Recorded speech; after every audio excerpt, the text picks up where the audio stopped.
Dieu va vous montrer des choses qui sont des potentialités pour vous, mais quand vous lisez la parole, vous devez la prendre pour vous, pas juste pour ce groupe spécial de personnes vraiment spéciales, mais chaque promesse dans la parole de Dieu est pour vous. Elles sont toutes pour vous. Dieu veut vous bénir. Dieu veut vous promouvoir. Dieu veut vous élever. Dieu veut vous utiliser. Dieu veut vous guérir. Amen.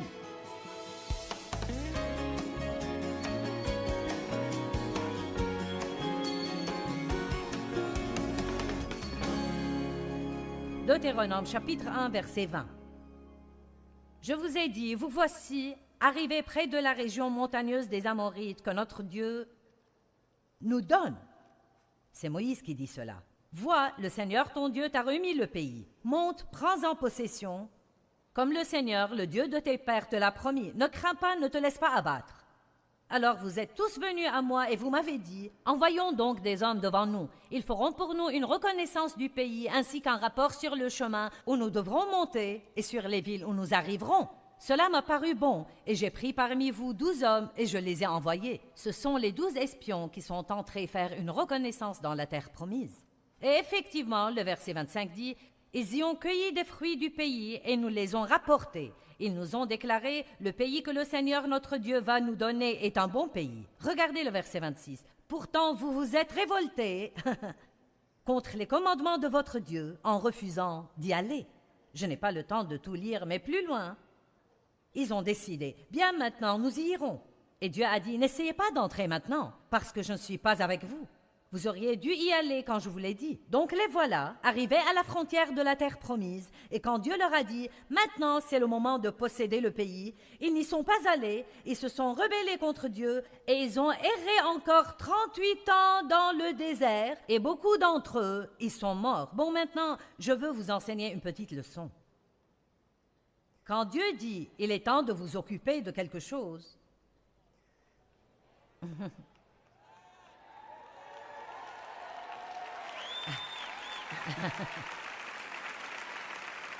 quand Dieu vous dit de vous occuper de quelque chose, il y a une onction pour le faire à ce moment-là. Et vous ne pouvez pas le mettre de côté jusqu'à un moment plus pratique ou un moment apparemment plus facile ou un moment où vous vous sentez prêt, parce qu'alors vous pouvez décider, j'en ai marre de supporter ça, je pense que je vais m'en occuper maintenant, et puis vous rendre compte que Dieu ne vous a pas oint à ce moment-là. Nous devons apprendre que quand Dieu touche des choses dans nos vies, il faut le prendre sérieusement. Si Dieu s'occupe d'une mauvaise attitude chez vous, il faut agir. S'il s'occupe de vous concernant le manque de pardon chez vous, agissez en conséquent. Ne donnez pas l'excuse que c'est difficile de pardonner aux gens. Je vais vous dire ce qui est difficile. Haïr les gens, c'est bien plus dur que de pardonner aux gens. Le pardon est facile comparé à la haine et l'amertume et au ressentiment et au fait d'être plein de poison tout le temps.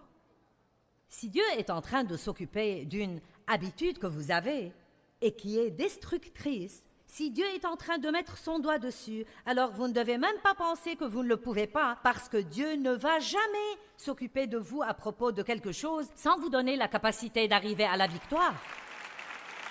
Mais vous devez le croire. J'ai été sexuellement abusée par mon père pendant des années, et quand j'ai quitté la maison, je pensais quitter le problème. J'ignorais que j'avais le problème avec moi gravé dans mon âme. Il était dans mes pensées, il était dans mes émotions, dans ma volonté, et affectait toutes les relations que j'avais, ma relation avec Dieu, ma relation avec moi-même, mes relations avec les autres personnes. Vos secrets vous rendront malade. Et quand Dieu dit qu'il est temps de s'occuper des choses, alors il est temps de le faire. Mon premier mariage était un cauchemar. J'ai épousé un homme qui avait beaucoup de problèmes comme moi, sinon plus, et il courait les autres femmes et était un petit voleur et un escroc. Et donc, ça n'a jamais marché. 5 années de ce cauchemar, nous avons eu un enfant. Et finalement, avons divorcé. Il est allé en prison. Et j'ai rencontré Dave qui était né de nouveau, un jeune luthérien rempli du Saint-Esprit. Et comme je vous l'ai dit, il voulait une épouse. Il était sorti avec 3 femmes. Il essayait, en fait, de prendre possession du pays. Il pouvait... Il pouvait le voir avec les yeux de la foi et il sortait pour le prendre. Laissez-moi vous dire. Donc, écoutez, il a su qu'aucune des trois n'était la bonne et puis il m'a vu en train de laver la voiture de ma mère. Il m'a trouvée mignonne en short, les cheveux remontés sur le sommet de la tête, en train de fumer ma cigarette et boire ma bière ou autre chose. Et il a dit, « Tu veux laver ma voiture quand tu auras fini avec celle-là ?» J'ai dit, « Si tu veux qu'elle soit lavée, lave-la toi-même. » Et il m'a raconté ce qui lui était venu à l'esprit. Cette fille est pour moi. Voilà, ou bien il était complètement fou, ou il était guidé par l'Esprit de Dieu. Nous sommes sortis seulement 5 fois, puis on s'est mariés. Il devait aller vite avant de comprendre sur quoi il tombait. Donc, après 3 semaines de notre mariage, Dave m'a dit, « Qu'est-ce qui ne va pas chez toi? » Je ne savais pas que j'avais un problème. Je pensais que tous les autres avaient un problème, mais pas moi. Peut-être que vous aussi ne savez pas que vous êtes le problème. Vous me regardez sur l'écran de télé. J'ai dit, peut-être que votre problème, c'est de ne pas savoir que vous êtes le problème. Vous pensez que je parle aux personnes ici dans cette salle, mais non, je vous parle à vous. C'est un fait, je fais tout ça principalement pour vous. Attrapez! Ne vous allongez pas dans votre lit avec la télécommande dans la main et ne changez pas de chaîne car je serai aussi sur l'autre chaîne.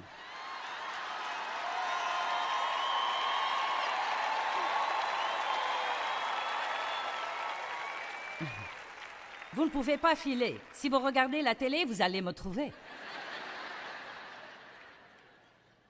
Et donc, je ne savais pas que j'avais tous ces problèmes. Dave et moi allions à l'église, vous savez. Il aimait Dieu, j'aimais Dieu, je croyais en Jésus, j'étais née de nouveau, mais je ne m'occupais pas de mes problèmes. Donc un soir, Dave et moi sommes allés à un service de l'église et il y avait une femme qui témoignait qu'elle avait été abusée par son père. Son histoire était au fait si semblable à la mienne qu'il s'en était vraiment effrayant. Elle avait géré son problème différemment de moi. Elle était devenue une prostituée et avait eu plein de problèmes. Et puis, elle avait rencontré un homme de Dieu et raconté comment Dieu avait fait avec elle et l'avait guérie. Elle avait écrit un livre. Et Dave m'a acheté le livre car il avait su que j'avais été abusée. Je lui ai partagé ce qui m'était arrivé. Et il me l'a donné. Et le matin suivant, j'ai ouvert le livre et j'ai commencé à lire son histoire. Et quand elle expliquait les choses que son père lui avait faites, elle correspondait à ce que mon père m'avait fait, et j'ai senti la douleur venir en rugissant à travers mon âme, parce que j'avais tous ces trucs soigneusement enfermés derrière des portes closes, et je ne m'en occupais pas. Et j'ai jeté le livre à travers la pièce, et j'ai dit, je ne vais pas lire ce livre. Et j'ai entendu le Saint-Esprit dire très délicatement mais fortement, c'est le moment. C'est le moment. Et peut-être que Dieu pourrait vous parler ce soir et il parle à certains qui regardent la télé ou qui écouteront le CD plus tard. C'est le moment. Il est temps d'arrêter de tourner et tourner autour des mêmes montagnes en accusant quelqu'un d'autre pour tous vos problèmes, regardant toujours vers votre passé sans vision positive pour le futur. Laissez-moi vous dire encore une fois que peu importe ce qui vous est arrivé dans votre passé, peu importe ce qui vous arrive maintenant dans votre vie, ça n'a pas le pouvoir de vous empêcher d'avoir une vie géniale si vous décidez d'une vision positive pour votre futur.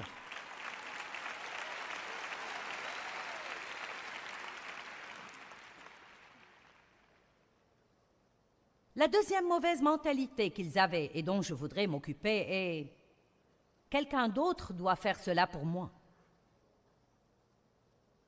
Aujourd'hui, nous appelons ça la mentalité du droit acquis. Quelqu'un d'autre doit s'occuper du désordre que j'ai mis. Quelqu'un d'autre doit le faire. Pas moi, quelqu'un d'autre. Ça s'appelle l'irresponsabilité. Et quelle pagaille nous avons à cause de ça dans notre monde d'aujourd'hui. C'est le moment de prendre la responsabilité. Vous dites, ce qui m'est arrivé n'était pas ma faute. Non, ce ne l'était pas. Ce qui m'est arrivé n'était pas ma faute, mais ce que je fais à ce sujet est ma responsabilité. Et ce que vous faites à ce sujet est votre responsabilité. Allez maintenant. Ce n'était pas ma faute que mon père m'abuse sexuellement. Ce n'était pas ma faute. Ce n'était pas ma responsabilité, mais c'était ma responsabilité de m'emparer de la parole de Dieu que je professais croire et d'arrêter de geindre et de m'apitoyer sur moi-même et de regarder le passé et d'avoir une mauvaise attitude. C'était ma responsabilité. Ce n'était pas quelque chose dont il fallait que je m'attende à ce que quelqu'un vienne faire miraculeusement à ma place. Je devais commencer à obéir à Dieu et faire ce qu'il voulait que je fasse. En Matthieu 20:16, il est dit « Il y a beaucoup d'appelés, mais peu d'élus. » Beaucoup d'appelés, mais peu d'élus. Je crois que beaucoup de gens sont appelés à faire de grandes, étonnantes choses. Je pense vraiment que le monde devrait être époustouflé par les chrétiens. Oui, vraiment. Je pense que nous devrions être les héros du monde. Les gens ont besoin de héros, de gens pour lesquels avoir du respect. Ils ont besoin de gens à admirer, quelqu'un qui leur montre la bonne direction. Chaque petit enfant adore jouer aux super-héros. Mes deux plus jeunes garçons ont tous les costumes de super-héros qu'on puisse avoir. J'en ai même un pour jouer aux super-héros avec eux. J'ai ma propre cape de super-héros. Elle a un J sur le dos avec un éclair en travers.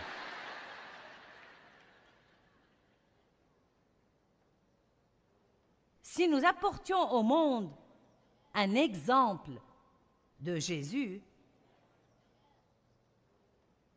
il serait encouragé et aurait de l'espérance.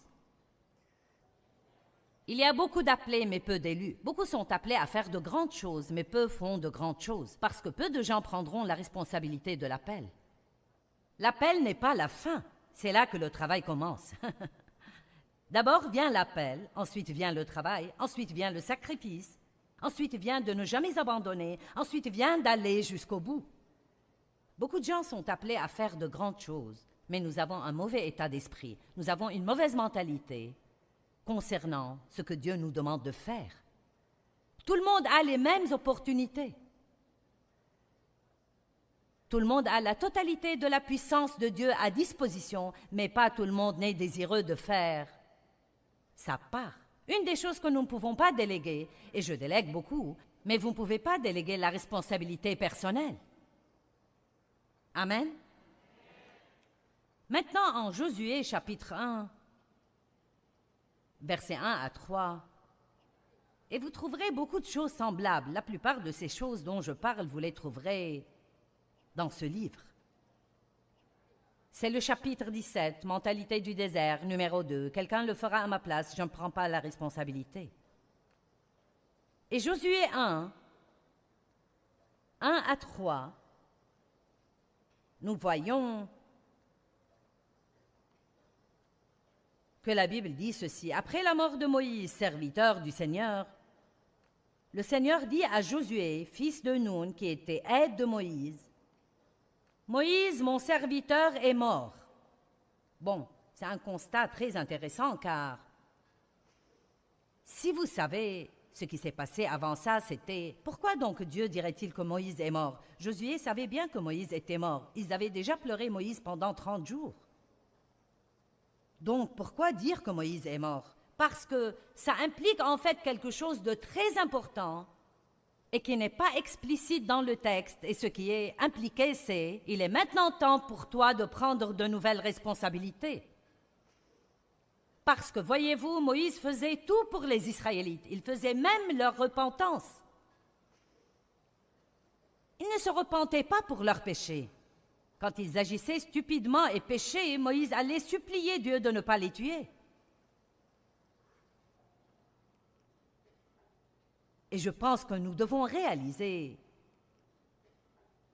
ce soir que peut-être certaines de nos anciennes façons de faire les choses sont mortes et c'est un nouveau jour. Et Dieu dit, il est temps de s'occuper des trucs. Il est temps de monter dans un nouveau niveau de responsabilité. Il est temps d'arrêter de remettre les choses à plus tard jusqu'à un moment plus opportun. Maintenant, il est temps. Amen? Qui ne veut plus tourner et tourner autour de la même montagne stupide encore une fois? Très bien. Bon, si vous ne voulez pas tourner autour, il reste seulement une chose et c'est passer à travers. La seule sortie, c'est à travers. Vous m'entendez? La seule sortie, c'est à travers. Moïse est mort, donc maintenant lève-toi. Ça veut dire lève-toi et avance. Donc maintenant lève-toi, prends sa place, passe le Jourdain que voici, toi et tout ce peuple, vers le pays que je leur donne aux fils d'Israël. Et j'aime ceci. Et tout lieu que foulera la plante de vos pieds, ce lieu même, je vous l'ai déjà donné. Wow! Est-ce que quelqu'un voit ce qui est dit? Il y a tant encore que je vois avec les yeux de la foi devant moi, je le vois pour ma vie, mais je ne peux pas le posséder en restant juste à la frontière de la terre promise, à pleurnicher et me lamenter sur combien c'est difficile. Dieu a déjà payé pour ça avec le sang de son Fils. C'est déjà acheté et payé. Voici, il a dit, lève-toi, prends sa place, passe le Jourdain que voici, toi et tout ce peuple, vers le pays que je leur donne, aux fils d'Israël, et tout lieu que foulera la plante de vos pieds, je vous l'ai déjà donné. Amen. Je ne peux pas juste me tenir ici et dire, bien, quelqu'un d'autre le fera à ma place. Ne puis-je pas juste prier pour cela? Oh là là, nous devons prier. Mais souvent, quand vous priez, Dieu vient et vous montre quelque chose à faire. Oh oh. Je vais répéter. Parfois, quand vous priez, Dieu vient et vous montre quelque chose à faire. Donc, nous prions encore, espérant qu'il choisira quelqu'un d'autre. Eh bien, Dieu, qu'est-il arrivé à ma joie? Je ne sais pas pourquoi je suis si mécontent. Et puis, tout d'un coup, vous vous souvenez que vous avez traité quelqu'un vraiment mal, et Dieu dit, tu dois t'excuser, tu dois aller t'humilier et lui dire que tu avais tort et corriger cela. Je ne peux pas lui dire que j'avais tort, je ne peux pas m'excuser. Quand vous priez, Dieu vous montre des choses.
La Bible dit, regarde la fourmi.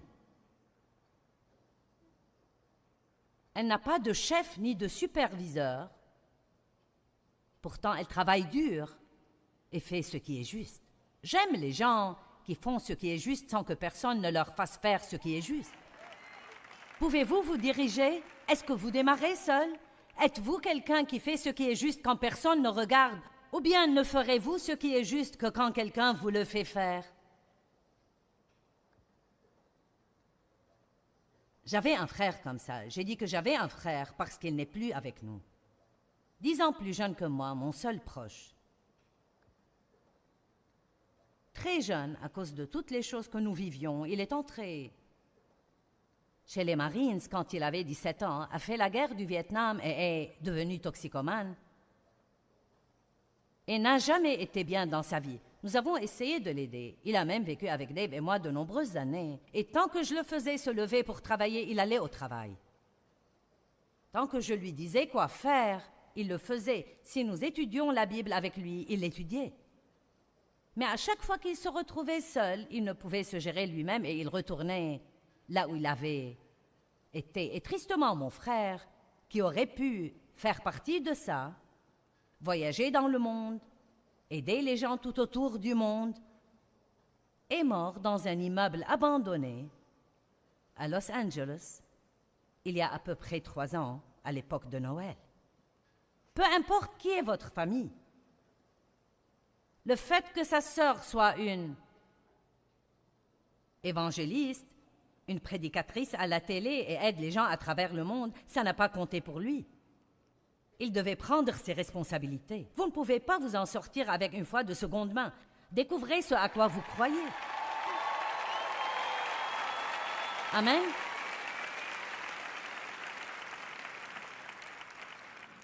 Personne ne le fera à votre place. Il est temps de vous aguerrir et de vous lever et de dire « Je vais prendre possession du pays que Jésus est mort pour me donner. Si quelqu'un peut avoir ce que Jésus est mort pour lui donner, je peux avoir ce que Jésus est mort pour me donner. » Il y a tant de choses merveilleuses dans la parole de Dieu qui nous enseigne ce que Dieu veut que nous ayons, et vous ne pouvez agir comme si quelqu'un d'autre devait tout faire pour vous. Les gens les plus heureux du monde sont les gens les plus actifs dans le monde. Franchement et sincèrement, je ne sais pas quels sont mes problèmes, je n'ai pas le temps d'y penser. Si je voulais y réfléchir, je pourrais vous en nommer 10 sur le champ, mais je n'ai pas de temps à perdre avec ça. Dieu dit qu'il s'occupera des choses, donc nous prions à leur sujet, nous jetons nos soucis sur lui, restons occupés à aider quelqu'un d'autre, et d'une manière ou d'une autre, ça s'arrange tout seul. Vous savez, une chose qui était extraordinaire pour moi, parfois quand Dieu ne me donne pas d'onction pour résoudre mes problèmes, je veux dire, je ne peux pas m'aider. Il n'y a pas une seule chose que je puisse faire pour me sortir d'une situation où je suis. Il met son onction sur moi pour aider quelqu'un d'autre. J'ai tendance à penser que c'est un truc de Dieu. Quand vous ne pouvez pas vous aider vous-même, semez dans la vie des autres, alors Dieu apporte une récolte dans votre vie. La vie est trop difficile. C'est vraiment trop difficile. Trop difficile. Je suis tellement fatiguée d'entendre les gens dire ça. Trop difficile de pardonner. Rends-moi les choses faciles, Seigneur. Je ne peux pas le faire si les choses sont difficiles. Ça ne marche pas. Deutéronome 30, 11. Car ce commandement que je te donne aujourd'hui n'est pas trop difficile pour toi, ni hors de ta portée. Le commandement que je te donne aujourd'hui n'est pas trop dur pour toi. Pouvez-vous dire ce soir, quoi que Dieu me demande de faire, je peux le faire avec son aide. Vous voyez, certains ne le disent même pas. Dites tous, quoi que Dieu me demande de faire, je peux le faire.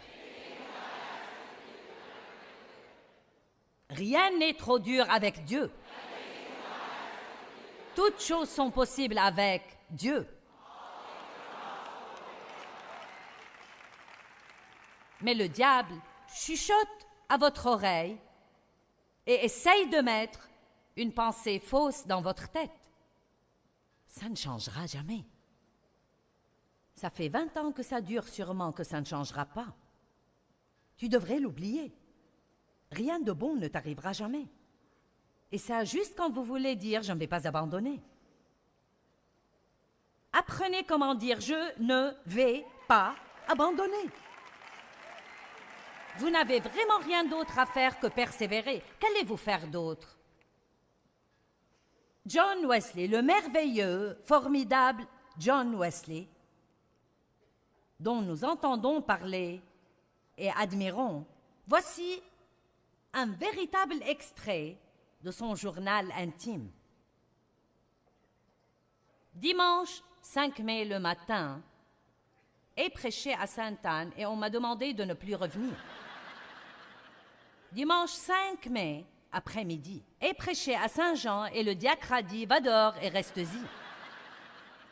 Dimanche 12 mai le matin, est prêché à Saint-Jude, ne peut pas retourner là-bas non plus. Dimanche 19 mai, le matin, et prêché dans une autre église. Les diacres se sont réunis et ont dit que je ne pouvais pas revenir. Dimanche 19 mai après-midi, ai prêché dans la rue et été chassé à coups de pied. Dimanche 26 mai, l'après-midi, ai prêché dans un pré et été chassé du pré par un taureau qui avait été lâché pendant le service. Même un taureau était après lui. Dimanche 2 juin le matin, ai prêché en extérieur à la limite de la ville et ai été chassé de la route. Même jour, dimanche 2 juin, dans l'après-midi, ai prêché dans un grand pâturage. 10 000 personnes sont venues m'écouter. Oui! Pourquoi? Parce qu'il a dit, je vais juste continuer à prêcher. Vous n'allez pas me faire taire. Vous n'allez pas me faire abandonner. Je vous dis, endurez, et la Bible parle beaucoup d'endurance, je crois que ça veut dire survivre au diable. J'aimerais vous partager quelque chose qui est arrivé par courrier. Quelqu'un a écrit du Wisconsin et a dit « À l'époque où j'étais en classe de 3e, j'essayais d'échapper aux difficultés de la vie. Les enfants se moquaient de moi parce que j'étais petit. Ma grand-mère m'avait donné ma première boisson alcoolisée à 9 ans et donc je suis devenu alcoolique et ai fini en prison pour 7 mois. Des années plus tard, j'ai entendu Joyce prêcher et j'ai depuis écouté son programme. J'ai appris combien la vie chrétienne est extraordinaire quand vous vivez dans les fruits de l'esprit et étudiez la parole de Dieu comme une manière de vivre. Et je souligne cela. Étudiez la parole de Dieu comme une manière de vivre. Vous savez, renouveler votre intelligence, c'est oublier votre passé et utiliser vos yeux spirituels et commencer à marcher dans la parole de Dieu.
Père, je te remercie pour la parole, pour toutes les belles personnes qui sont ici et pour l'opportunité d'être ici dans cette église. Je prie que quand la parole sera proclamée, les gens soient guéris. Le psaume 107, 20 dit que tu envoies ta parole et que tu les guéris et les délivres de la fosse et de la destruction.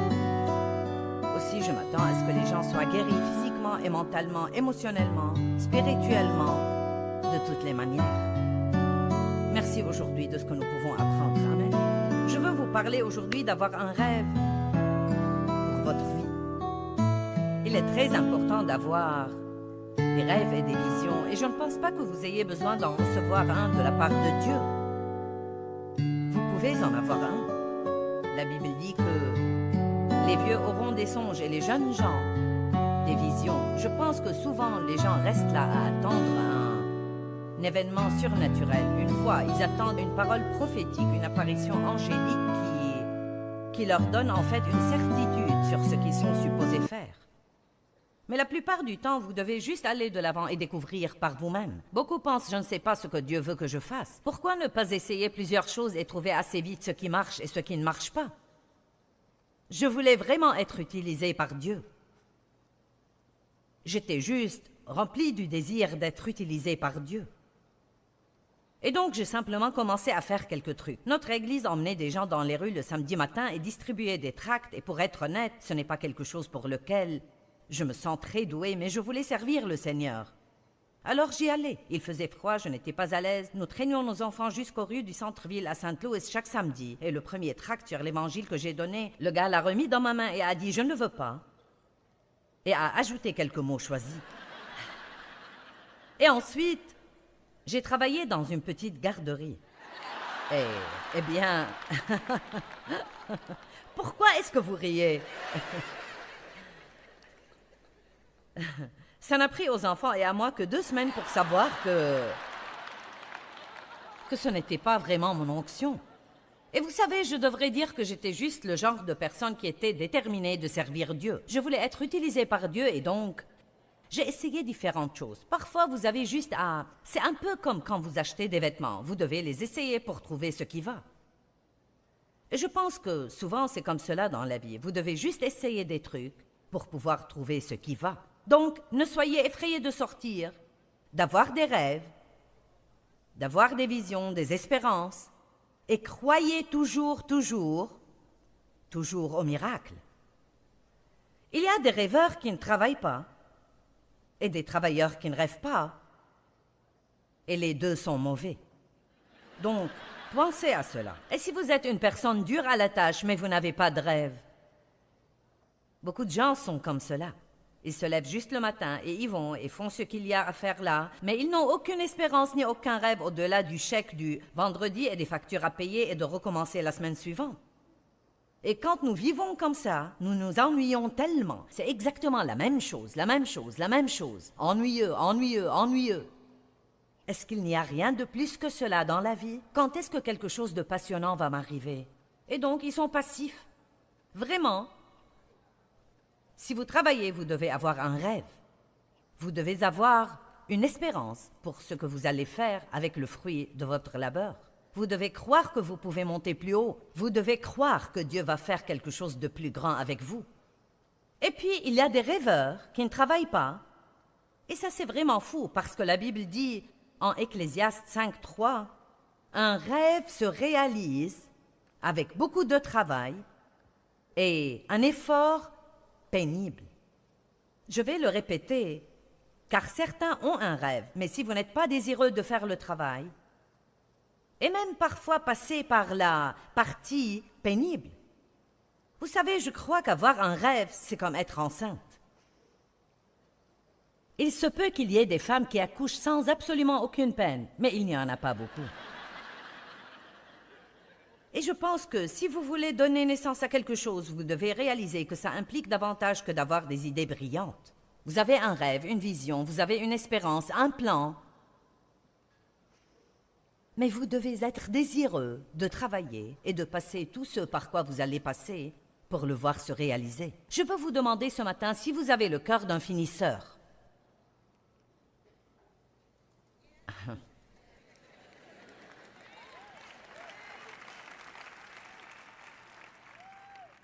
En Jean 17:4, Jésus a dit « Père, glorifie-moi auprès de toi-même, car j'ai achevé l'œuvre que tu m'as donnée à faire. » Et je ne sais pas comment vous expliquer cela. C'est un de ces trucs surnaturels. Il y a probablement 15 ou 20 ans, j'ai lu ce passage un jour. Alors j'étais assis sur ma chaise où je priais et j'ai commencé à pleurer. Et j'ai su à ce moment-là qu'il était extrêmement important pour moi de finir ce que Dieu m'a donné à faire. Vraiment, ce n'est pas si difficile de commencer. Tout le monde est excité, tout le monde est enthousiaste. Comme c'est nouveau, ça vient avec une certaine quantité d'émotion et d'enthousiasme. Mais tout cela va s'atténuer. Vous allez arriver au point où plus personne n'applaudit. Il n'y a plus que vous, et vous commencez à vous demander si ça va s'arrêter. Et c'est là que vous devez décider si vous allez pouvoir aller jusqu'au bout avec Dieu. Et ça peut être aussi simple que de décider que vous allez sortir des dettes, décider de recouvrer la santé. Beaucoup de gens ont une mauvaise santé, mais vous n'êtes pas obligé de rester en mauvaise santé. Vous pouvez faire des choses pour vous aider à retrouver la santé. Et il se peut que ça prenne du temps, mais vous le pouvez. J'aimerais que le pasteur prie pour moi. Oui, c'est bon, nous allons prier autant que vous voulez, mais un rêve se réalise avec la prière, pas mal de travail et un effort pénible. Beaucoup de gens ont des souhaits, mais nous avons besoin de la volonté. Nous n'avons pas besoin de nous asseoir et de dire « je voudrais ». Nous avons besoin d'avoir la détermination. Et vraiment, c'est enthousiasmant. Personne n'est plus mécontent que celui qui reste là, à espérer que quelque chose de bon va lui arriver, mais sans jamais faire d'effort pour le voir arriver. J'ai entendu quelque chose que j'ai aimé. Plus vous en faites, plus vous êtes capable d'en faire, et moins vous en faites, moins vous êtes capable d'en faire.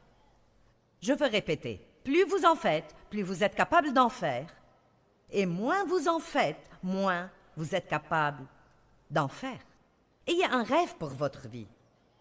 Que vous vouliez sortir des dettes, avoir une maison propre et voir votre mariage être un mariage vraiment réussi, pas seulement correct où on se débrouille, un mariage du type « nous allons tenir, mais je ne t'apprécie même pas ».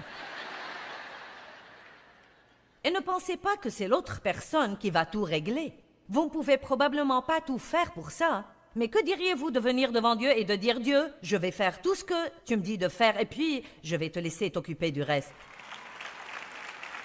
Ou peut-être vous avez le rêve ou la vision d'être utilisé par Dieu, ou peut-être vous êtes venu ici et la vérité c'est que vous n'avez aucun rêve au-delà du dimanche après-midi. Ce que vous allez faire demain, je ne sais pas. Juste attendre et voir ce qui arrive, je pense. Il ne se passera rien dont vous pourrez être fier, je peux vous le dire. Vous devez avoir un plan et être capable de concevoir. Une femme ne peut pas être enceinte si elle ne peut pas concevoir. Et le mot concevoir veut dire croire. Donc dans le naturel,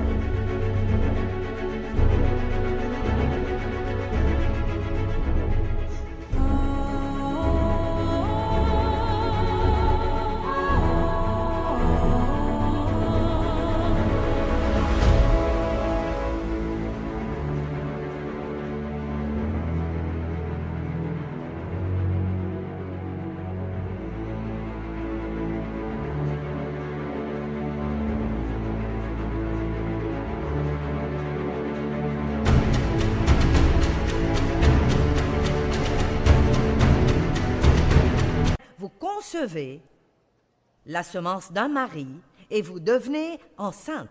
Dans l'esprit, vous concevez spirituellement la semence des rêves et de l'espérance et de la foi que Dieu met en vous et vous êtes enceinte.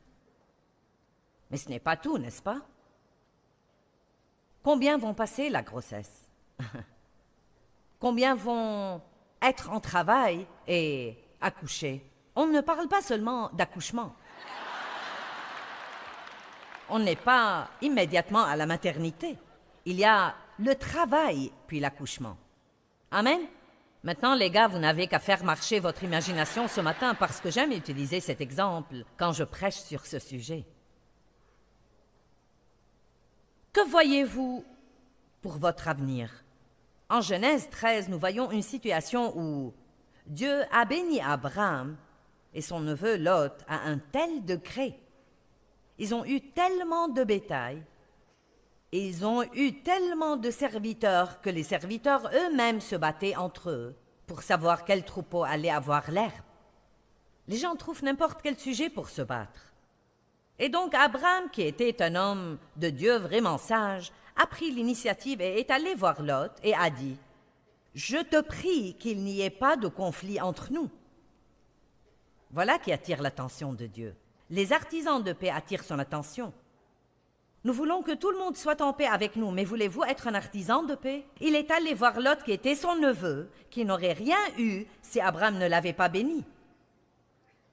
Et il aurait été facile d'avoir l'attitude. Et qui crois-tu que tu es? Tu n'aurais rien si ça ne venait pas de moi. S'il y a un problème ici, c'est moi qui prends l'herbe. Mais non, il est allé à lui et a dit « Je t'en prie qu'il n'y ait pas de conflit entre nous. » Si vous êtes marié et que vous avez une dispute avec votre mari ou votre femme, voulez-vous être le premier qui vient faire la paix?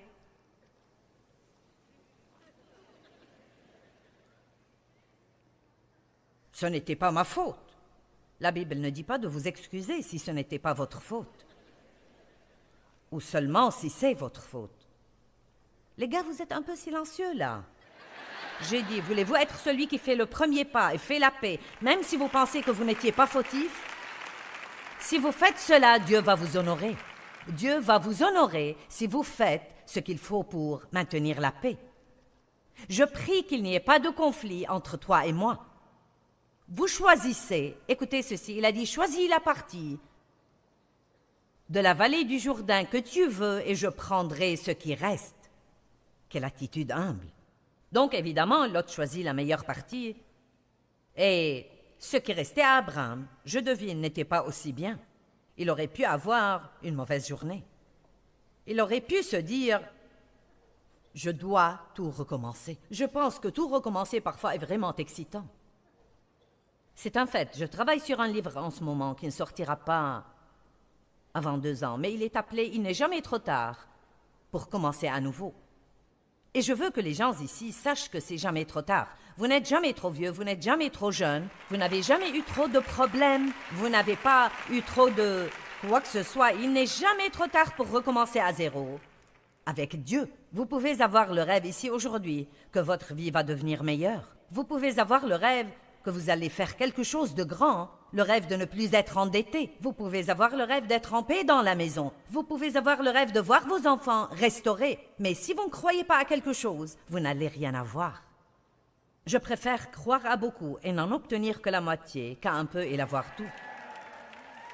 Donc en Genèse 13,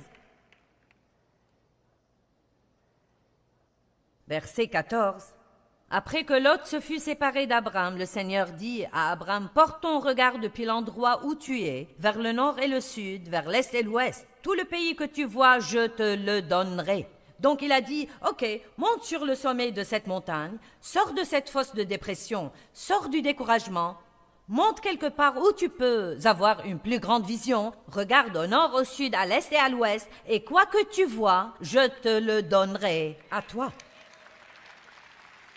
Que voyez-vous aujourd'hui? Vous, les gars, avez besoin de ça, je vois votre manière d'agir.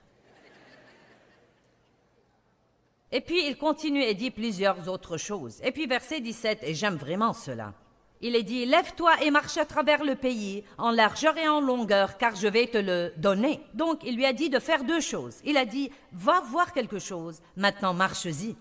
Va voir quelque chose, maintenant marche-y. » Il y a de nombreuses années, alors que j'étais en train d'écouter le tout premier enseignement sur une cassette que j'ai écoutée, j'avais été touchée par Dieu formidablement juste quelques semaines auparavant et j'avais été puissamment remplie du Saint-Esprit.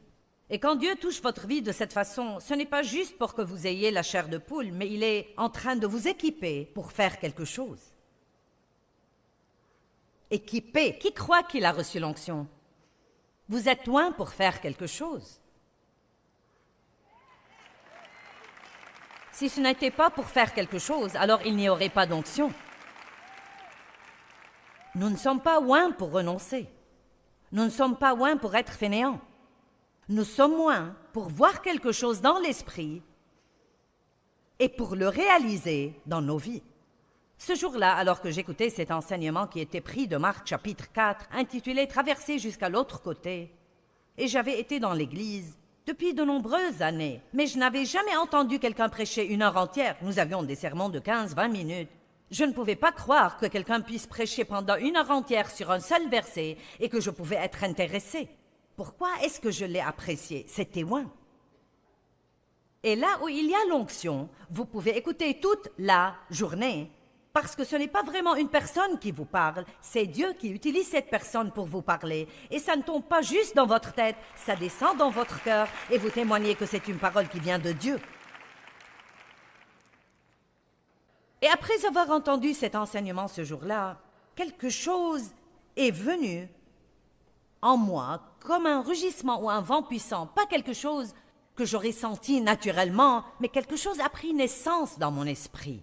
Et la façon dont je l'ai entendu était « Un jour, tu vas aller dans le monde entier et enseigner ma parole et tu vas avoir un grand ministère d'enseignement sur cassette. » Vous savez, Dieu vous parle dans les termes d'où vous êtes à ce moment. À l'époque, c'était ce que nous avions. Bon, aujourd'hui, à travers les enregistrements, ça sort sur des cassettes et maintenant vous envoyez ces trucs par des trucs électroniques. Mais nous enseignons la parole de Dieu dans 63 langues différentes, dans les 2/3 du monde entier. Donc, maintenant, laissez-moi vous dire que ça a été quelque chose de le faire se réaliser. Ça a été quelque chose en termes de travail. Et ça a été quelque chose en termes d'efforts pénibles. Mais quand je pense à où j'aurais pu être et à où j'aurais été si je n'avais pas eu de rêve, je me sens très forte à cause de ça. Je peux même dire que je me sens un peu prophétique à ce sujet. Dieu veut que vous ayez un rêve pour votre vie. Certains d'entre vous, vous avez besoin de vous remuer, vous avez eu des problèmes, vous avez eu des souffrances, vous avez été très déçus et vous avez laissé ça prendre le dessus et vous êtes juste un peu comme... Ou peut-être pas totalement, mais comme si vous laissiez tomber. Et je pense que peut-être Dieu m'a envoyé ici ce matin, juste pour vous rendre un peu à la vie, en disant ce que Paul disait à Timothée. Remue-toi, souffle sur cette flamme, ne laisse pas le feu s'éteindre. Souviens-toi de ces prophéties. Souviens-toi de la foi de ta mère et de ta grand-mère. Souviens-toi des choses que Dieu t'a dites. Souviens-toi des promesses de Dieu. Ne regarde pas juste les autres en admirant ce qu'ils font. Toi, fais quelque chose. Dieu est le même Dieu pour chaque personne. Ayez un rêve et réalisez-le. Il y a quelque chose qui vaut vraiment le coup d'être vu en Genèse 15, verset 1. Après ces événements, la parole de l'Éternel fut adressée à Abraham dans une vision en ces termes. « Sois sans crainte, Abraham, je suis moi-même ton bouclier, ton abondante compensation et ta récompense sera très grande. » Donc, voici Dieu qui donne à cet homme Abraham une grande parole pour sa vie. Et Abraham répond en disant, « Dieu, que me donneras-tu? Je m'en vais sans enfant, et l'héritier de ma maison, c'est mon serviteur Eliezer de Damas. Que peux-tu me donner, Dieu? Tout ce que j'ai, je n'ai même pas d'enfant à qui le laisser. Je vais devoir le laisser à cet employé. » Verset 3, et il ajouta, « Tu ne m'as pas donné de descendance. » Et celui qui est né dans ma maison sera mon héritier. Il ne l'a pas dit une fois, il l'a dit 2 fois. Il était absolument convaincu que Dieu n'était pas en train de lui parler à lui. Dieu est en train de vous parler à vous aujourd'hui. À vous. À vous. Ok, ne rendez pas cela si difficile, je n'ai qu'un temps limité. À vous!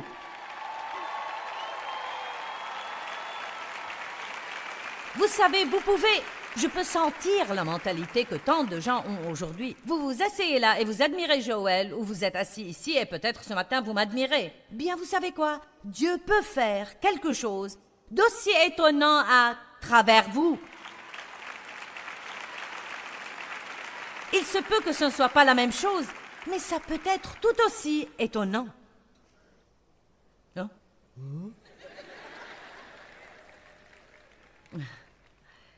Vous devez être capable de concevoir. Je veux qu'un tas de gens aujourd'hui tombent enceints. Les hommes doivent tomber enceints aujourd'hui. Oui, et vous qui regardez à la télévision, n'éteignez pas la télé parce que j'ai dit quelque chose qui sort du commun. Vous aviez besoin que quelqu'un vous sorte de votre boîte. Amen. Maintenant, écoutez ce que Dieu a dit. J'aime ça, j'aime ça, j'aime ça, j'aime ça.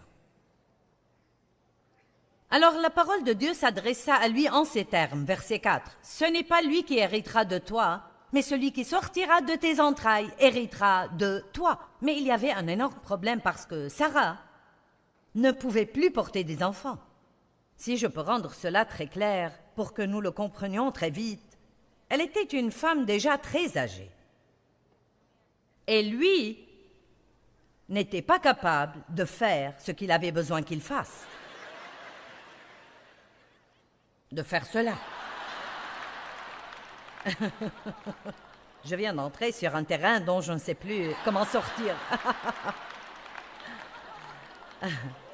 L'un des deux avait environ 90 ans et l'autre 100. Et donc, voilà Dieu qui dit, « Oh, vous, je vais vous bénir et je vais vous multiplier. Et vous allez être ceci et cela. » Et lui, « Je n'ai même pas d'enfant. » Et puis la deuxième fois, il dit, « Je n'ai même pas d'enfant. » Et Dieu lui dit, écoutez, verset 5. Il le fit sortir de sa tente sous les étoiles et lui dit, « Contemple donc le ciel, compte les étoiles, si tu peux les compter. » Puis il lui dit, « Telle sera ta descendance. » Et Abraham eut foi dans le Seigneur. Maintenant, écoutez. Il y a quelque chose que nous ne voulons pas rater. Pourquoi Dieu a-t-il dû le faire sortir de sa tente? Parce que parfois, quand nous contemplons trop longtemps le problème, la même vieille tente, les mêmes 4 murs, les mêmes factures, pas d'argent, mal au dos, les enfants bruyants, les couches sales, la vaisselle sale, le réfrigérateur qui est encore cassé. Je vieillis, tout ce qui était là en haut est descendu en bas. Vous regardez la personne à qui vous êtes marié, tu as perdu tes cheveux, tu as de la brioche, vous savez. Dieu dit, sors de là. Arrête de contempler tout ça. Sors de là et reçois une vision. Lève les yeux. Regarde ce que j'ai fait. Regarde ce que j'ai créé. Amen. Ouh! Alléluia. Et certains de vous, vous devez sortir de votre tente quand vous vous sentez couler. Allez vous promener. Allez regarder une montagne. Si vous n'en avez pas, allez regarder une colline. Faites quelque chose, sortez avec quelqu'un qui va vous encourager. Allez à l'église, allez écouter de la bonne musique, mais pas en restant assis à vous dire que rien de bon ne va jamais vous arriver. Rien de bon ne va jamais vous arriver si vous ne croyez pas fermement dans l'Esprit Saint que si Dieu peut le faire pour quelqu'un, il peut aussi le faire pour vous.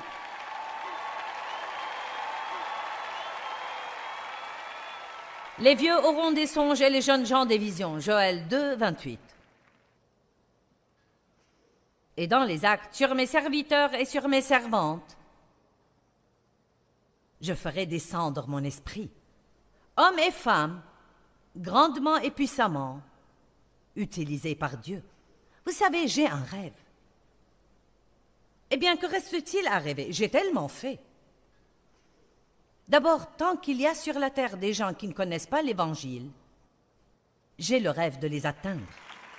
Et nous nous asseyons et discutons tout le temps. Je veux dire, je ne dis pas ceci pour autre chose que de juste étayer mon propos ce matin. Je veux dire, notre ministère est très large et je pourrais juste m'asseoir dans ma chaise à bascule et dire, oui, j'ai fait ma part. Récemment, nous sommes rentrés d'Indonésie et je parlais avec mon fils David qui dirige toutes nos missions dans le monde. Et j'ai dit, nous étions en train de parler des endroits dans le monde que nous pourrions atteindre où nous ne sommes pas encore allés. Et j'ai dit, où? Quels sont les endroits les plus arides? Où pouvons-nous aller que nous n'avons pas vu encore? Il a nommé 2 endroits. J'ai dit, et le Japon? Il a dit, ah, tu ne peux pas, on ne peut rien faire au Japon. Il a dit, ils sont vraiment très fermés. Et j'ai dit, je veux que tu ailles là-bas pour voir ce que nous pouvons faire. Bon, c'est quelqu'un de ferme aussi, alors j'ai dit, va et trouve quelqu'un qui distribue des livres. Fais traduire certains de nos livres. Essaye de trouver des églises. Vois ce que tu peux faire là-bas. Regarde s'il y a un moyen pour nous de passer à la télé. Nous n'avons pas pu avoir de télé à Paris, mais nous avons mis un programme sur Internet et nous avons eu des milliers et des milliers et des milliers de gens qui regardent le programme chaque jour sur Internet et aucun gouvernement peut les empêcher de le recevoir quand il arrive par satellite.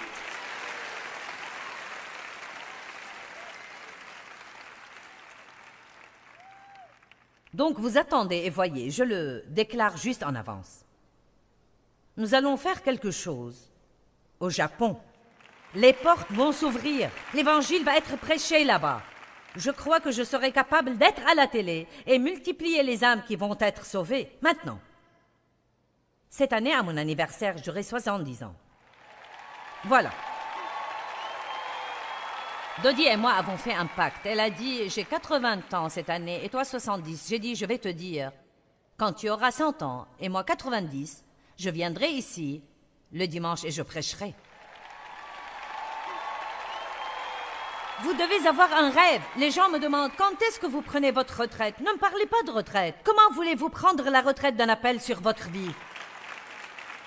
Ce n'est pas un travail pour lequel je suis allée postuler et après tant d'années, j'ai une pension et je peux m'arrêter. J'espère que quand Jésus viendra me prendre, je serai en train de faire ça. Et vous savez quoi? Mon don, c'est ma bouche. Donc même si je dois m'asseoir quelque part, je peux parler.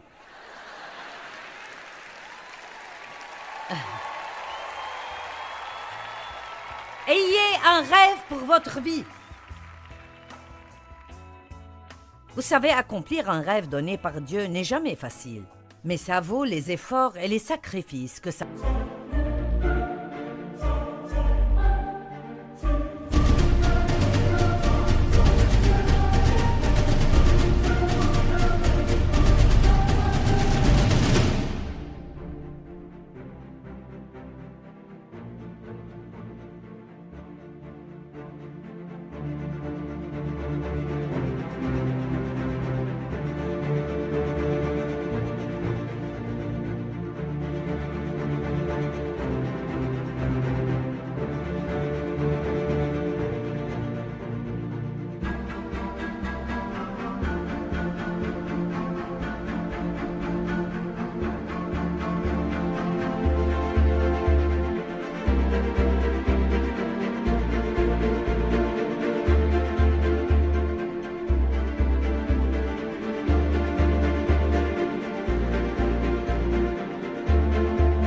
peut nous demander. Ne renoncez pas.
Laissez-moi vous parler un peu de la grossesse.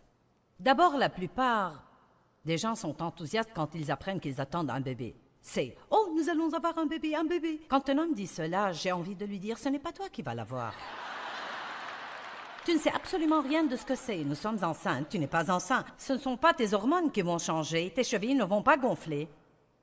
Aucun petit bébé ne va coincer ses orteils dans ta côte et te donner l'impression que tu vas te mettre à coasser.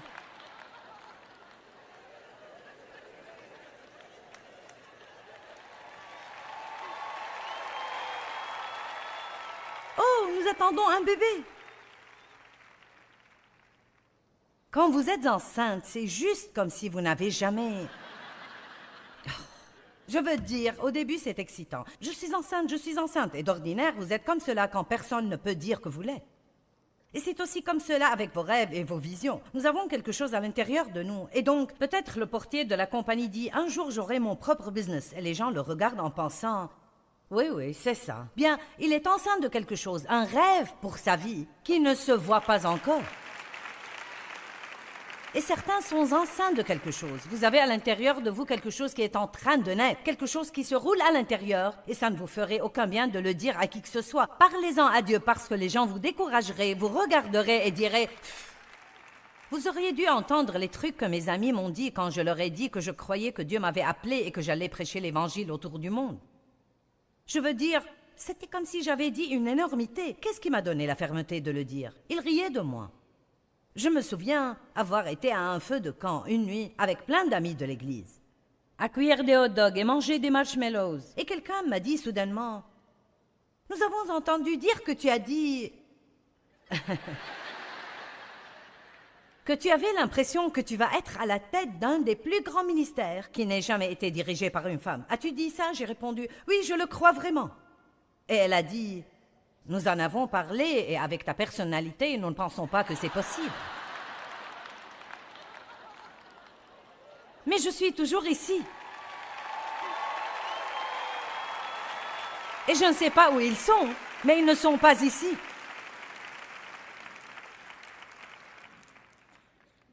Laissez-moi vous dire quelque chose. S'il n'y a que vous et Dieu qui croient en vous, alors continuez de croire. J'ai dit, s'il n'y a que vous et Dieu qui croient en vous, alors vous devez continuer de croire. Je ne pense pas que les gens soient volontairement décourageants, mais pour être honnête, il arrive qu'ils le soient. Et croyez-moi, vous ne pouvez pas être fâchés parce que Dieu ne leur a pas parlé comme il vous a parlé. Il n'a pas mis dans leur cœur ce qu'il a mis dans le vôtre. Et à moins que Dieu n'ouvre leurs yeux, ils ne le voient pas. Portez votre bébé jusqu'à son terme. Vous n'allez même pas avoir l'air enceinte pendant longtemps. Avons-nous ici quelqu'un qui est enceinte de peut-être 1 ou 2 mois? Il y a quelqu'un? Allez, quelqu'un, est-ce que vous pouvez venir ici très vite? Venez ici. Allez, très vite.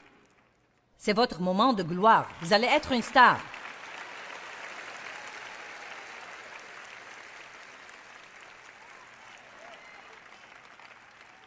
Faisons juste cela. Combien de dames ici sont enceintes?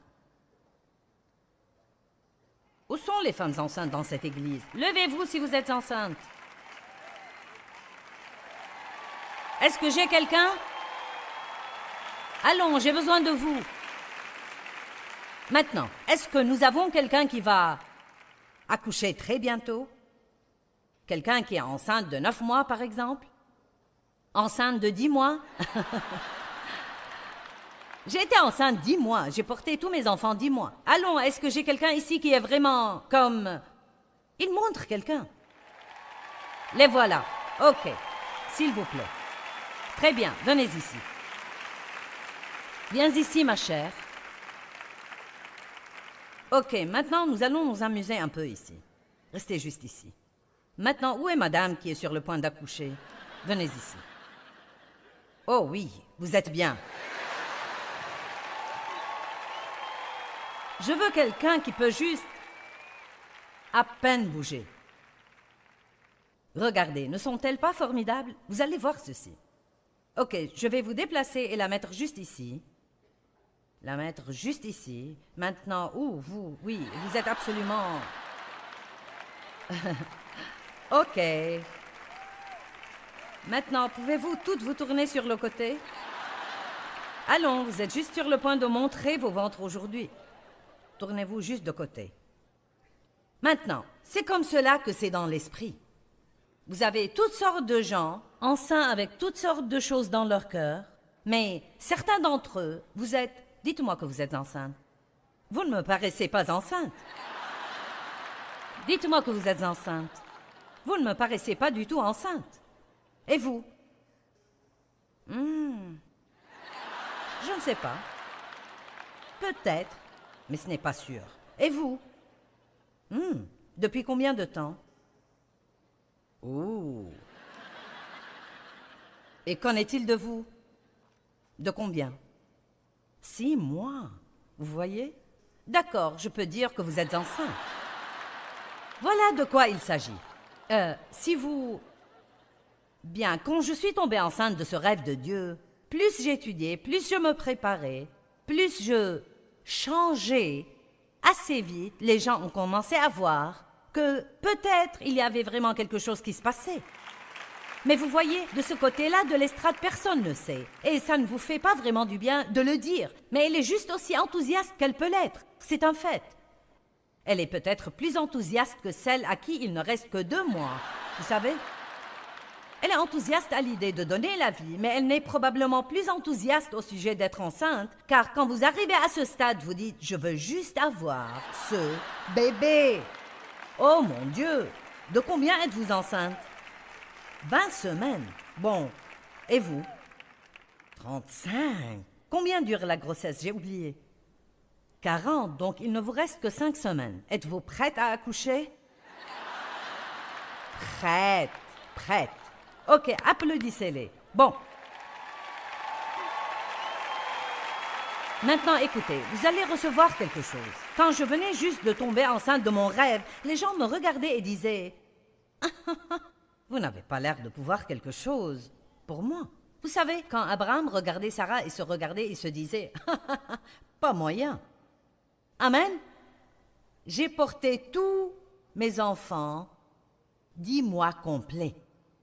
Mon docteur disait « Vous êtes la seule qui est enceinte aussi longtemps qu'un éléphant. »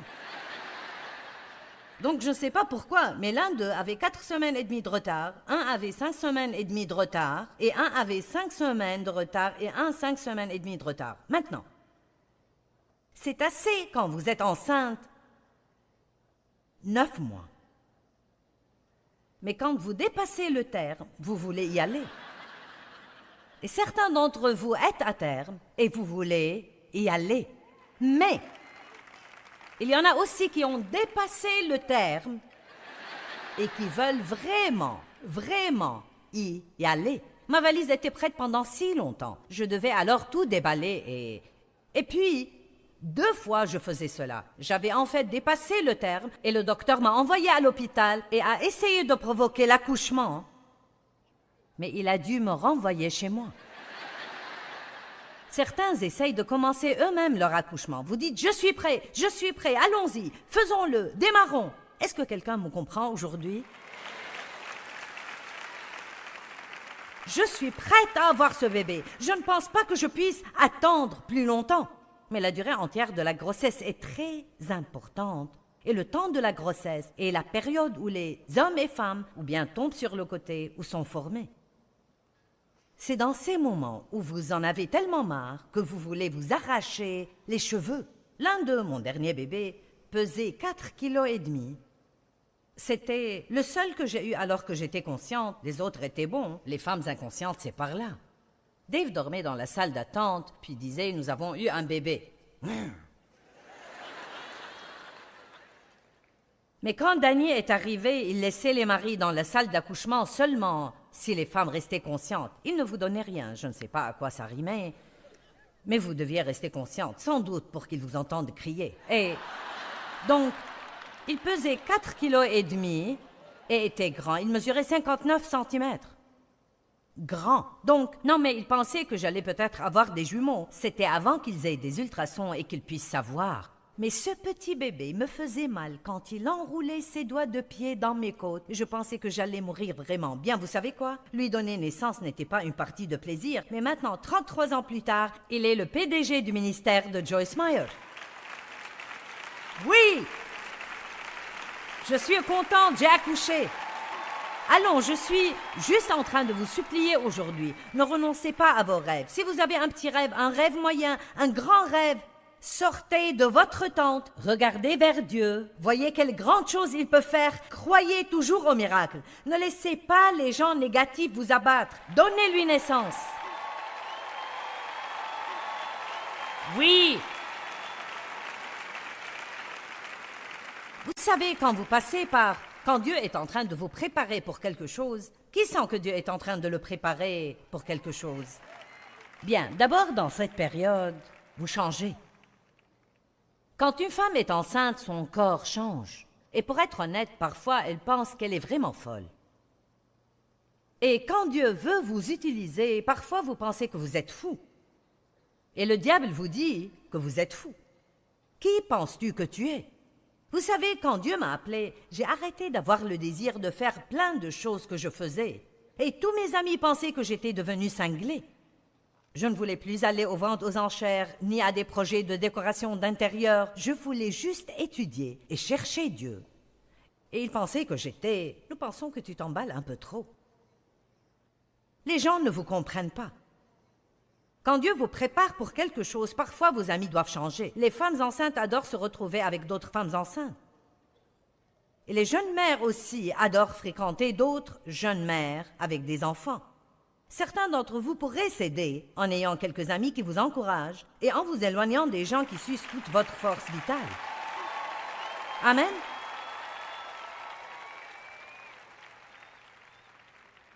Quand vous allez avoir un bébé, vous devez changer certaines habitudes et vous devez changer votre façon de penser sur plusieurs choses. En fait, quand vous allez avoir un bébé, je parle au plan naturel et spirituel, vous devez laisser votre ancienne vie.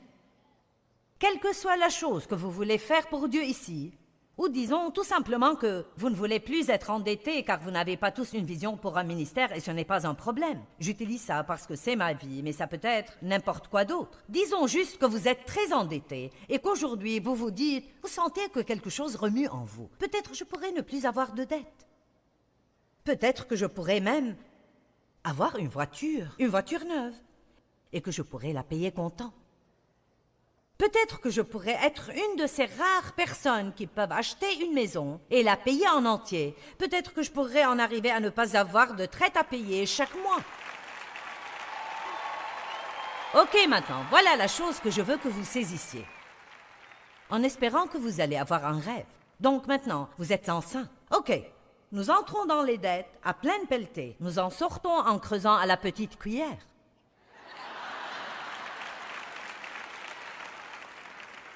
Vous allez devoir changer de vieilles habitudes. N'achetez pas quelque chose juste parce que c'est en solde alors que vous n'en avez même pas besoin, en laissant le diable vous dire « Ne manque pas ça, tu vas économiser 50%. » Non, vous avez perdu 50% en achetant cette chose-là. Je ne vais pas enseigner sur les dettes. C'est un temps de préparation. Jésus est passé par des temps de préparation.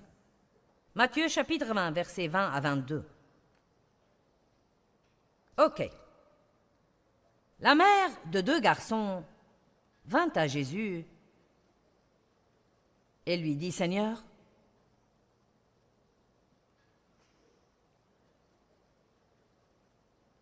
donne l'ordre que ces 2 de mes fils soient assis, un à ta droite et l'autre à ta gauche, quand tu viendras dans ton règne. » Matthieu 20, 21. Je veux que mes fils aient une position élevée dans ton royaume.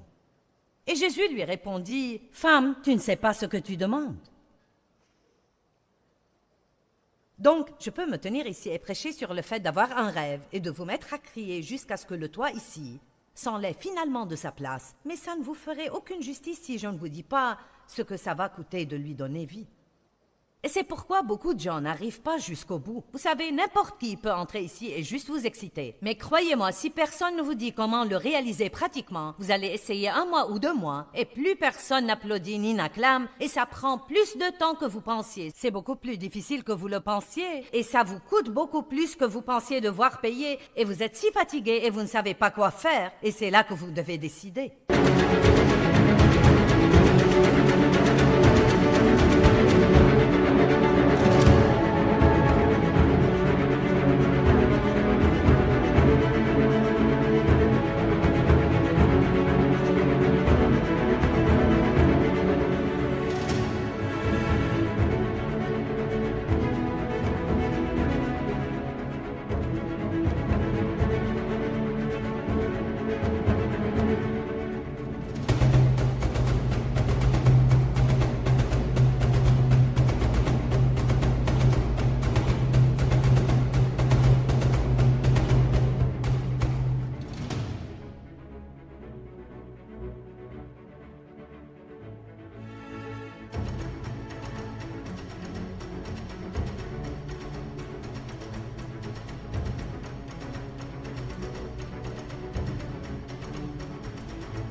Amen. Ce n'est pas pour me vanter, mais ce que je suis en train de partager avec vous a beaucoup de valeur. Je me sens très forte au sujet de ce que je partage, parce que le peuple de Dieu ne devrait pas tout le temps être soumis à quelque chose. Nous pouvons crier que nous sommes la tête et non la queue, mais il est temps que nous devenions la tête et non la queue. Amen. J'ai partagé hier soir sur des choses concernant les derniers temps et comment le monde devrait nous considérer et nous voir.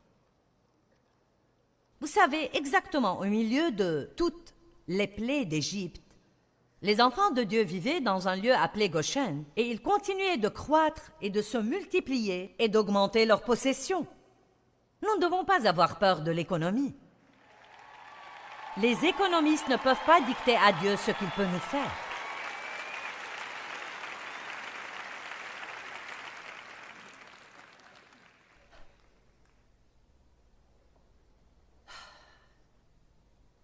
Regardez les étoiles, sortez de la tente. Ayez un rêve et une vision. Tombez enceinte de quelque chose. Quelque chose. Et passez toute la période de la grossesse. N'avortez pas. N'accouchez pas prématurément. Oh, nous voulons toujours le faire par nous-mêmes, comme Abraham. Bon, le bébé met trop de temps, alors j'ai une idée. C'était l'idée de Sarah. Les femmes ont beaucoup d'idées brillantes. Tu prends ma servante et tu couches avec elle, et c'est comme cela que Dieu le fera. Quand Dieu met trop de temps, nous voulons comprendre comment Dieu va le faire et lui donner un « Bon, Dieu, j'ai une idée, faisons-le comme ceci. » Je me souviens que j'étais pleine de cette vision et je voulais tellement prêcher que je pouvais à peine le supporter et personne ne me l'avait jamais demandé.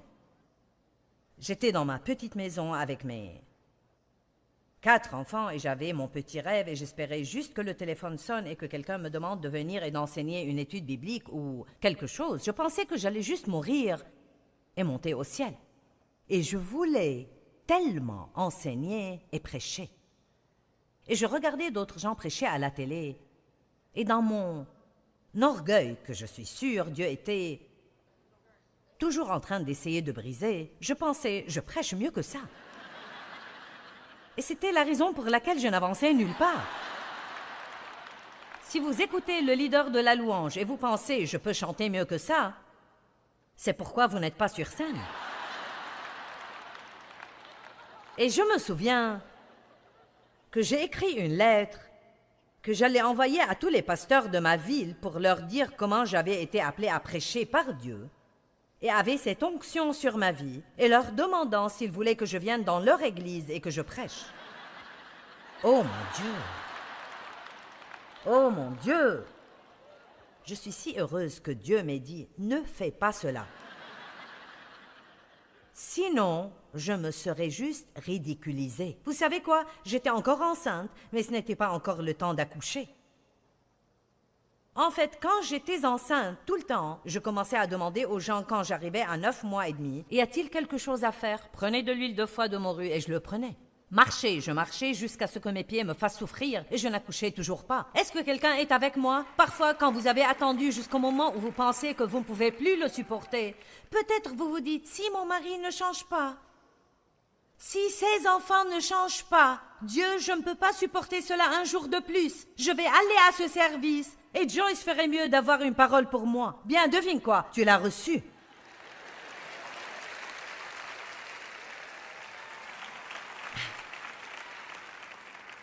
Maintenant, rapidement, il y a plein de choses qui arrivent quand vous portez cette chose de Dieu et que personne ne peut vous aider. Nous nous fâchons contre les gens parce qu'ils s'en fichent de nous. Allons bon, et pour être honnête, les choses par lesquelles vous passez, personne ne peut vous faire sentir mieux parce que c'est Dieu qui est en train de le faire en vous. Vous ne le comprenez même pas. Mais vous devez tenir bon et laisser juste Dieu le faire. Quand Esther est allée dans le harem du roi, Elle y est allée avec la vision d'être utilisée pour délivrer le peuple de Dieu d'un désastre imminent. Et je n'ai pas le temps de faire le tour de tous ces domaines, mais il y a tant de choses merveilleuses là-dedans. En Esther, chapitre 2, verset 12, « Le tour de chacune des jeunes filles d'aller chez le roi Assuérus, après avoir employé 12 mois à s'acquitter de ce qui était prescrit aux femmes. Donc, la fille a attendu 12 mois. Elle n'était même pas enceinte, elle était enceinte 12 mois, c'est pire que moi. Car c'est ainsi que s'accomplissaient les jours de leurs préparatifs. » Vérifiez que vous compreniez ça, ne me faites pas répéter. 12 mois. Elle se préparait et faisait des traitements de beauté avant de pouvoir entrer voir le roi.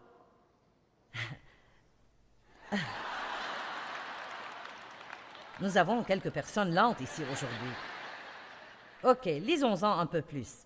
6 mois avec de l'huile de myrrhe et 6 mois avec des aromates parfumés et les choses pour la purification des femmes. Écoutez-moi bien, sachez que j'avais besoin d'aromates avant que Dieu ne me lâche en public. J'avais besoin de doux parfums. J'avais besoin d'à peu près 12 ans de traitement de beauté, pas 12 mois, et je parle du fait que j'avais besoin d'une belle âme. J'avais un don, je pouvais prêcher. J'aurais pu le faire après que Dieu m'ait appelé, dès que j'ai appris quelque chose, car quand Dieu vous donne, vous pouvez le faire. Mais ça ne veut pas dire que vous êtes prêt à le faire. Ça ne veut pas dire que vous êtes préparé à le faire. Beaucoup de gens ont un don qui peut les mener quelque part, mais pas assez de caractère pour les y maintenir une fois qu'ils y sont.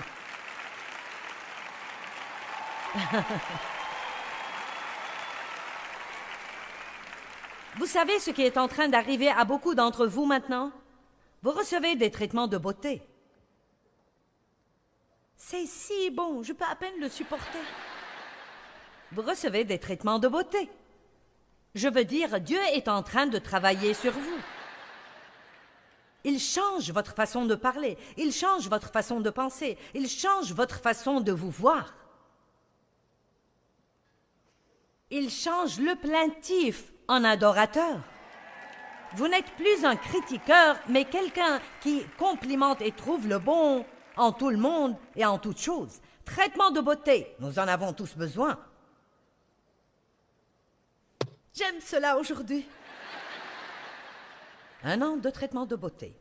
Jésus et Jean-Baptiste avaient eu des années silencieuses. Que veut dire années silencieuses? Des années pendant lesquelles ils avaient quelque chose en eux. Jésus savait ce qu'il était venu faire et pourquoi il avait été envoyé. Personne d'autre ne le savait et ne le comprenait. Nous le voyons être consacré quand il a 8 jours. Nous n'entendons plus un mot de notre beau Jésus jusqu'à ce qu'il ait 12 ans, quand il est consacré au temple. Bon, et c'est tout? Où était-il toutes ces années? Tout ce que la Bible dit, c'est qu'il grandissait. Et vous ne le voyez plus entre le moment où il a 12 ans jusqu'à ce qu'il commence son ministère public. Donc encore 18 ans complets de passé, et tout ce que la Bible dit, c'est qu'il grandissait. Jean-Baptiste avait un appel de Dieu sur sa vie depuis le départ, et il a été envoyé dans le désert pour vivre comme un homme sauvage. Et tout ce que la Bible dit de lui, c'est qu'il grandissait. Et quand il est sorti, il était un fort et puissant homme, criant et même hurlant « Préparez le chemin du Seigneur !» Dieu peut-il compter sur vous pour accoucher? Certains d'entre vous, votre bébé est engagé. N'oubliez pas, la grossesse est très inconfortable, mais l'accouchement est plus difficile. Et tout ce que le docteur dit, c'est « poussez !» Vous les femmes, si vous avez déjà eu un bébé et qu'un docteur vous a hurlé dans la figure « poussez !» alors que vous sentiez que tout en vous s'est mis sens dessus, dessous, une femme peut devenir violente.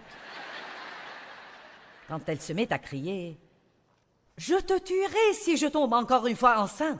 Je veux dire, les femmes font des choses étranges, mais oh là là, quand vous avez le bébé.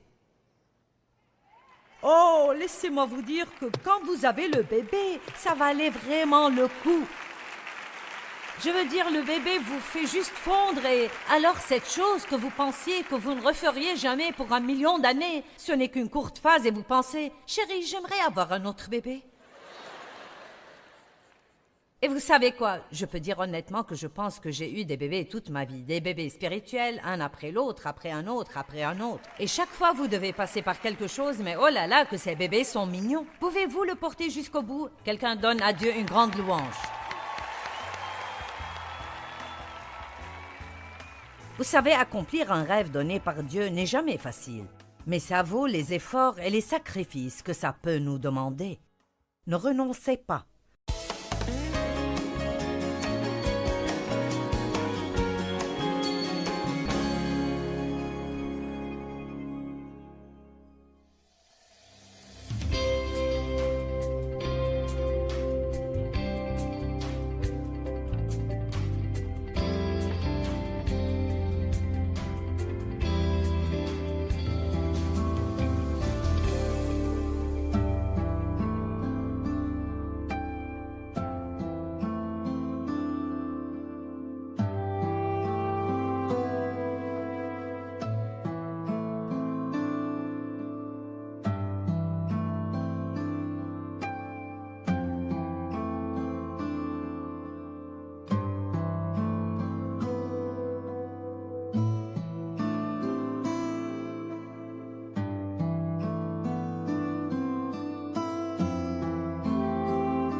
giữa mình là của nhau,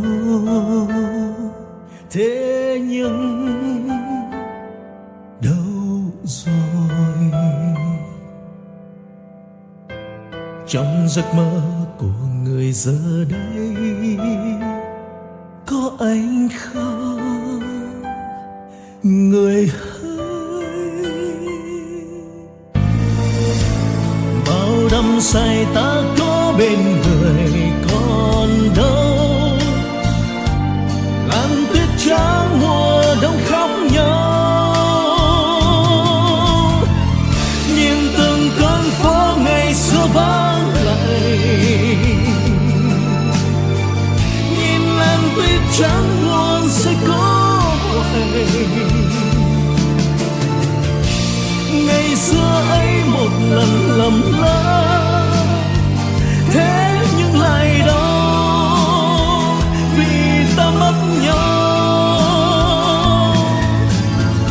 Người không thứ tha đời ta ngỡ ngàng, để cho thương nhớ về trong lỡ làng. Ngày ta xa một ngày mùa đông, tuyết rơi lạnh cóng, xót xa hoài mong. Bóng tuyết rơi một đời tạ tới, đóng băng